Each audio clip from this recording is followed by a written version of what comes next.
ګلپاڼه تر اوسه کومو خبرو ژړولې او خندولې ده. سلام او مینه دوستانو، د ویډیو د مخه درته ښه راغلاست وایم. زموږ چینل سبسکرایب کړئ او څنګ کې ورسره د بیل نښان ووهئ.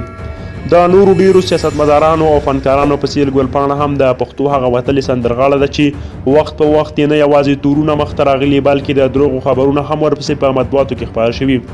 دغو د دروغو خبرونو او تورونو که په وختي توګه ګلپاڼه د خفګان سره مخ کړي، خو په عمومي توګه یې د هغې په لا مشهورولو کې یو مهم نقش هم لوبولی دی.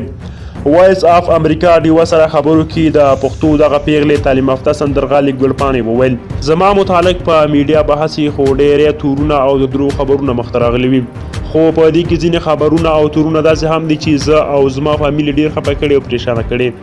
ګلپاڼه وایي د هغې او فامیل لپاره یې تر ټولو زیات دردونکی خبر ده چې څو کاله وړاندې د پاکستان په ټولو ټي ویګانو خبر خپور شو چې ګلپاڼه ووژل شوه. ګلپاڼه وایي موږ خو خبر هم نه وو چې څه چل شوي او د هر لوري نه فونونه راماتو. اوف خدایه نشم درته ویلی چې هغې لمحې موږ ټول او زموږ خپل خپلوان او مینوال څومره پریشانه کړي وه. د ګلپاڼې د ژوند د تورونو نه یو مهم تور دا و چې په اکتوبر کال 2014 میلادي کې پسې په پاکستاني مطبوعاتو کې خبر خپور شو چې ګلپاڼې دوبۍ کې په همیش یو لوی افغان کاروباري شخصیت باندې زړه بایللې او هغه سره یې رشته وشوه. ګلپاڼه وایي زه له ځانه هم خبره نه وم، ملګرو راته فونونه کول یې جنۍ دا څوک دی، موږ د ولې نه یو خبر کړي، رښتیا دې کوژدن وشوه. هغه وایي ما لا به خندا هم راغله او غصه هم چې یو بنده د ځان نه خبر نه دی او نوم یې د دنیا د یو سر نه بل سر پورې هسې ورسېدو.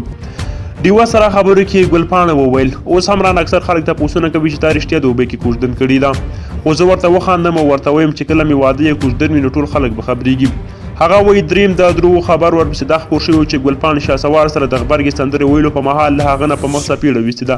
ګلپاڼې په خندا کې وویل هر څوک راته وایي دا شهسوار نه دې ولې څپېړه ویستې وه، بلکې ډېر خو راته پکې دا هم وایي چې ایله سم کار دې کړی و چې دا خو دې وهلی و.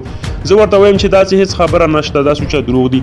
هغه وایي زه یو لوستې پیغله او یو فنکار یم، آیا زه به چا له څپېړه ورکړی شم او بیا نو یو فنکار له څپېړه توبه توبه، بس خو دنیا نه چې چا پسې یې څه وویل. ګلپاڼه وایي په دغه تورونو او د دروغو په خبرونو اوس هیڅ غوږ نه ګروي او یوازې د خپل کار سره کار ساتي. 24 کلنه ګلپاڼه چې په ټوله نړۍ کې د خپل فن په کورونو مینوال لري، د پېښور اوسېدونکې ده او د پېښور پوهنتون څخه یې په سوشل ورک کې د ماسټرۍ ډګري ترلاسه کړې ده. هغې په سندرو کې ډېر اوس یو نړیوال شهرت موندلی، خو وایي د خپلو زده کړو لړۍ هم په وړاندې بوتلل غواړي او اراده یې ده چې پي ایچ ډي هم وکړي. ملګرو که چېرته هم دغه ویډیو خوښه شوې وي حتما یې لایک کړئ او چینل سبسکرایب کړئ. تر بیا د الله په امان.